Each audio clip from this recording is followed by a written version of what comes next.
So this is Ya'juj and Ma'juj in the Quran. We don't have much about them other than they seem to be a race of savages. They seem to be a race that is barbaric, killing, looting, plundering. And Dhul Qarnayn, who has never met them, is sympathetic that these people are bad. He just wants to build a wall to protect these strangers. So what does the ahadith say?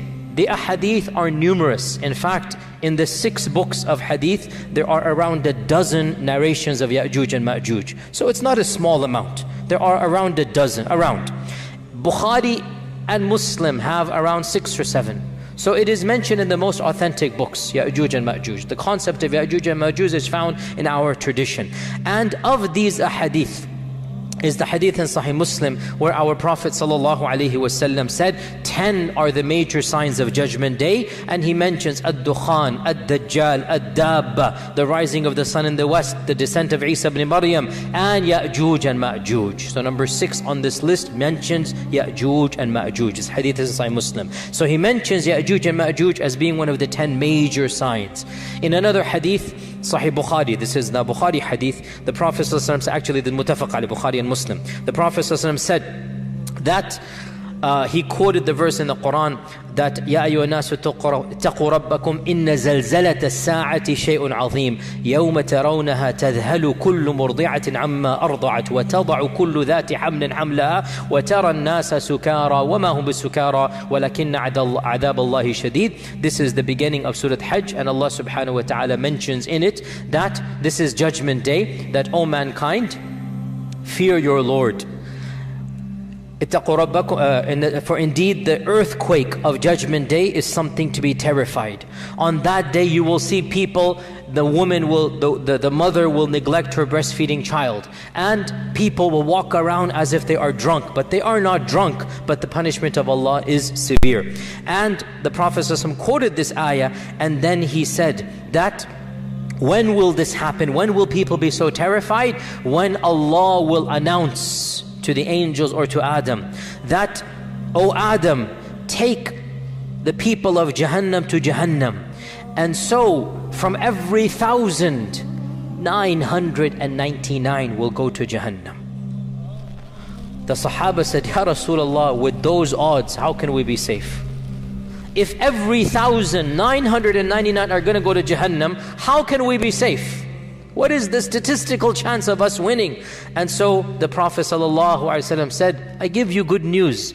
For every one of you, there will be 1,000 of Ya'juj and Ma'juj.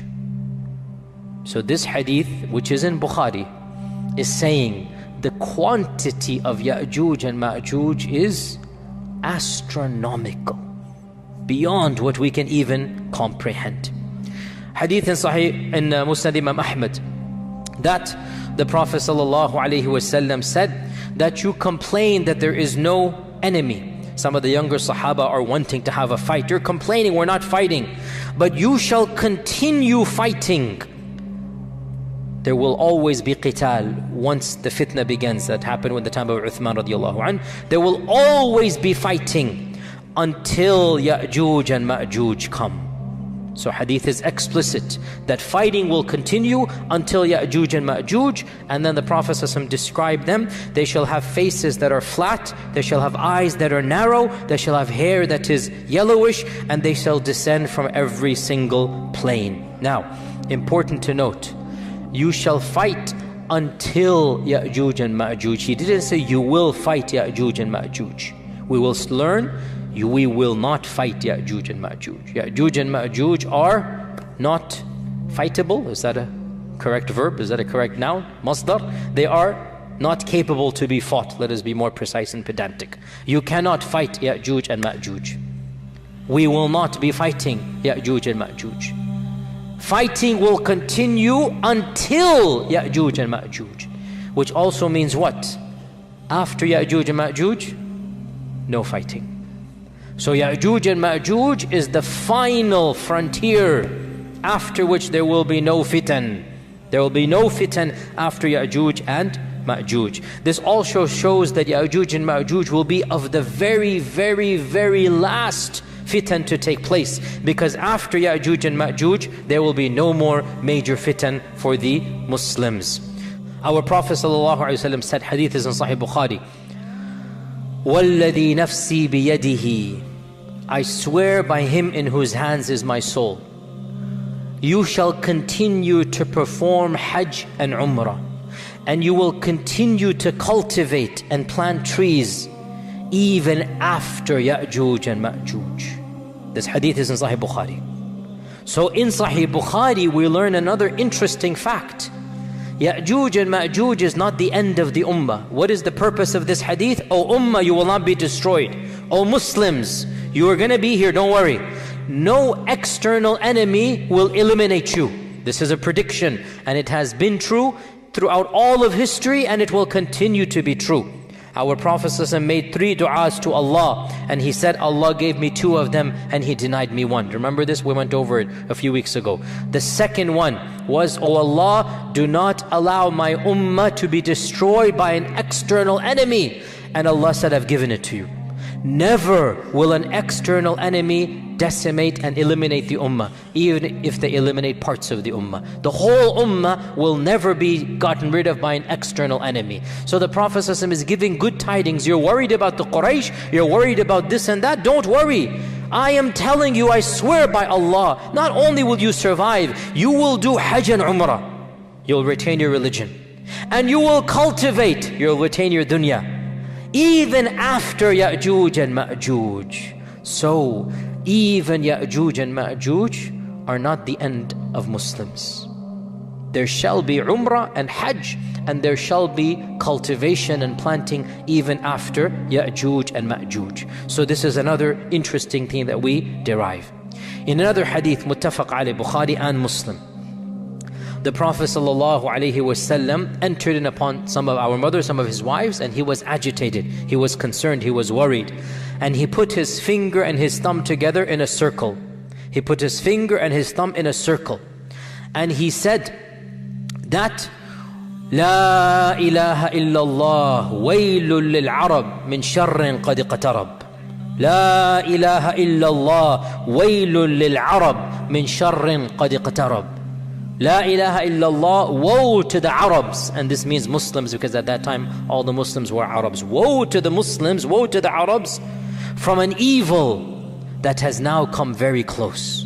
What is this evil? Salama asked, what is this evil? He said, today a hole of this size, hence the ishara, has been opened up from the wall of Ya'juj and Ma'juj. Now this hadith is muttafaq alayh, the highest level of authenticity for us. Today, a hole of this size has been opened up from the wall of Ya'juj and Ma'juj. Salama said, Ya Rasulullah, anuhlaku wa fina salihun? Will we be destroyed and there's still righteous people amongst us? Will piety not save us? And our Prophet ﷺ said, Na'am, idha kathura al-khabath.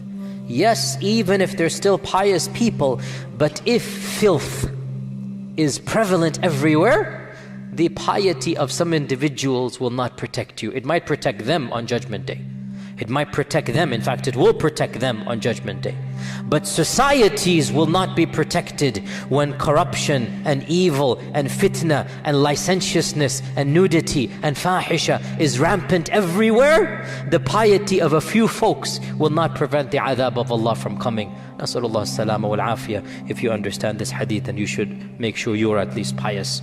So this hadith tells us that Ya'juj and Ma'juj's wall has a hole this size in the lifetime of the Prophet sallallahu alaihi wasallam. Hadith in Tirmidhi, in which Abu Hurairah narrates that every single day Ya'juj and Ma'juj try to dig out. And every day they are met with an angel. And the angel tells them, enough for today, go back. And so they go back until finally, on the final day, the angel mentions the famous phrase, Insha'Allah, come back. And the next day when they come back, so the narration is very long, it basically means every day they come back and they find all of the work that they have done goes back to nothing. They have to start from the beginning again. Until the last day, when they find they come back, the work of yesterday is still there. They still are carved in. So now they start from where they left off and they break through. So this is a hadith that mentions that Ya'juj and Ma'juj are carving every day, and that every single day they get to a place until the angel turns them back. In another hadith in Sahih Muslim, we learn that after the Dajjal is killed, Isa will congratulate his followers and give consolation to his followers. And within that time frame, or a very short time frame, Allah will inspire Isa that a new group has come. Ibadan li, creations of mine have come. No one can fight them. No one can fight them. So take my servants and go to Jabal Tur, go to Mount Tur, and protect them over there. Then Allah will send Ya'juj and Ma'juj out, and so Isa and the Muslims will not see them. They will be protected in the caves of Turi Sayna somewhere. Wherever Musa was, or in that region, there will be protected over there. Now, in this hadith, we learn that Ya'juj and Ma'juj are so dangerous, so evil, that Allah Himself says, nobody can fight them. Interestingly enough, this army has just fought the Dajjal. This army has just fought the Dajjal, and they have won over the Dajjal. And they are told, you cannot fight Ya'juj and Ma'juj. In fact, it is so bad that Allah protects them even from seeing Ya'juj and Ma'juj. They just flee by the command of Allah before Ya'juj and Ma'juj come. They find protection in the caves that Allah tells them to find protection in before Ya'juj and Ma'juj come, and they remain in those caves. For how long? Allah subhanahu wa ta'ala knows best. And in fact, in one narration, it mentions that Isa and his followers, they will seek refuge in a cave for so long that the head of a ram, the head of a goat, the head of a ram, will be more precious to them than 100 gold dinars. Now the head of a ram is almost useless. It has no meat, it has nothing you can benefit from, you throw it to the side. But they will be in the cave for so long that that head will be more precious to them than 100 gold coins. A fortune. They have nothing to eat and drink until finally, when they notice whatever they notice, we don't know, the hadith doesn't mention, maybe there's quiet, maybe there's something, they will say, who can go and volunteer and see what is going on outside the cave? So a man will volunteer, he will be considered the best of them, and he will resign himself to die the death of a shaheed. He's given up that he's going to die the death of a shaheed, and he will come out only to see that the world is full of corpses of Ya'juj and Ma'juj. The world is full of corpses of Ya'juj and Ma'juj. And then he will call out the people, and they will come out and they will see not a single handspan of the earth except that it is piled with Ya'juj and Ma'juj, and the world will stench. There will be a stench that they cannot bear from Ya'juj and Ma'juj's body. So they will desperately plead to Allah subhanahu wa ta'ala at this. And Allah Azza wa Jal will send a rain that will cleanse the earth, a cleansing that it has never had before. Deep cleansing from Allah Azza wa Jal. In another narration, Allah will bring a special type of bird that will pick up their bodies and take them away. So we have the removement of the corpses, then we have a special rain that will wash away the remnants as well. So this is another tradition from Sunan At-Tirmidhi. We also have in Musnad Imam Ahmad the phrase, which is also in other books as well, that Allah Azza wa Jal will send Ya'juj and Ma'juj, and they will descend from every single plain. وَهُمْ مِنْ كُلِّ حَدَبٍ يَنْسِلُونَ. This is a Quranic verse. And they will pass by At-Tabariyah, and they will drink from At-Tabariyah. It's a massive lake. We'll mention which one it is in a while. And by the time the last of them passes by, there will be no water in the lake of Tabariya. And the last batch will say, there used to be water over here. And Isa and his followers will remain trapped in a cave until the head of a lamb is more precious than 100 gold coins, as I mentioned this also in Tirmidhi. Then they will make dua to Allah to save them from Ya'juj and Ma'juj.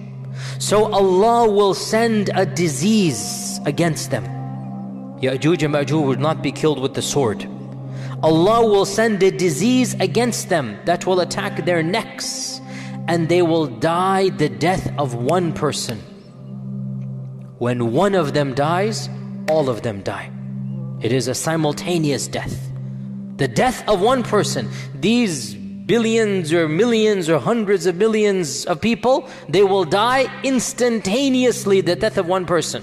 The death of one person, and then this man will come out. The hadith goes on the back to the one that I mentioned. The man will come out terrified, scared. He will find everybody is already dead. Then Isa will come out. They will find not a single space to stand except the bodies will be rotting. So Isa will make dua again. So Allah will send birds with the necks of Bakhtari camels. Bakhtari camels, the Bactrian camels, the camels that have these U-shaped necks. There will be birds like this. Massive birds will come, maybe Tayran Ababil, something like this. They will take them and then throw them wherever Allah subhanahu wa ta'ala wills. So this is another narration.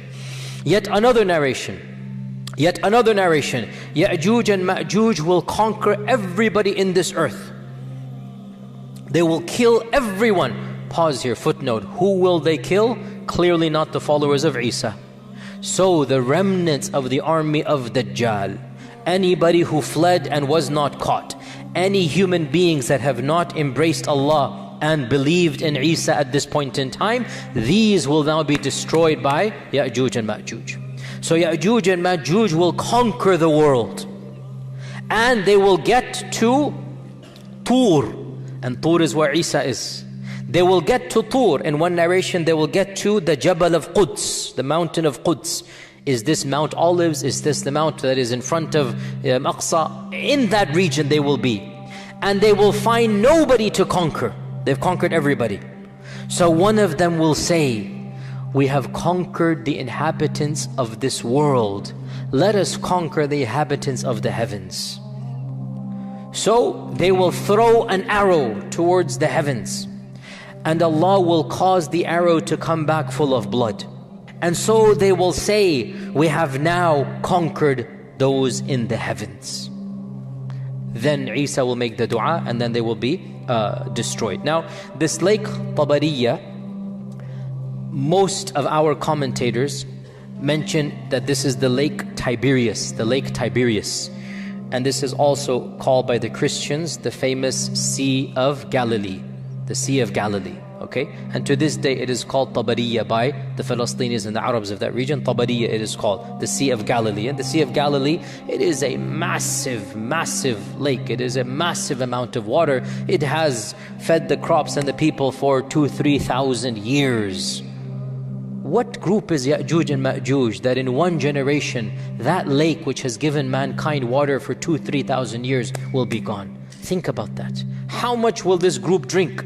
How much will they? I mean, I have seen Tabari, like many of you, many of you have been to the Sea of Galilee. If you go to that land, you see it. It's like a mini ocean. That's why it's called the Sea of Galilee. It's like a mini ocean, even though it's not a sea technically, but it looks like it. It's massive. You can barely see. I mean, you can see, but you can barely see the end. This all water will be gone in one group? How? Think about this. It's very strange. In one hadith, in Musnad Imam Ahmad, he said, the beasts of the earth will grow fat and feed themselves for many years from Ya'juj and Ma'juj. So the corpses will be so much that Ya'juj and Ma'juj will fertilize the earth. And from this fertilization, there shall be a time of great opulence in terms of food. Perhaps the most opulent time in the history of mankind will take place, where our Prophet ﷺ said, one pomegranate, one rumman will feed an entire tribe, and one leg of lamb will be enough for a large group of people. In other words, things are going to change. Small quantities, or maybe it's not small. Maybe the rumman will be a massive amount. In Sunan ibn Majah, the Prophet ﷺ said, when you see this happen, Ya'juj and Ma'juj, when you see Ya'juj and Ma'juj happen, then expect the hour to come. Expect judgment day. Expect qiyamah. Just like the pregnant lady at the end of her labor is just waiting for the cry, and she surprises the family when she goes into the pangs of labor. In other words, at that very end stage, right? Everybody's waiting. When will the water break? When will the pangs begin? And when it happens, everybody goes into panic mode. The Prophet gave this example. When you see Ya'juj and Ma'juj, this is the pregnant lady about to give birth. Nobody knows exactly when, but it's on alert. Oh, husbands, remember that time frame of your life? 24-hour alert, remember that? That is what the Prophet is talking about. That, those of you who are not married, make dua, make it easy inshallah. That, at that time frame, you're just waiting. When is it going to happen? You're anxious. What's it? So the Prophet is giving a metaphor that every family knows this. That time frame is tense. You don't know, you're expecting. So the Prophet said, when you see Ya'juj and Ma'juj, that's the time frame. Just like that pregnant lady will be given birth at that time.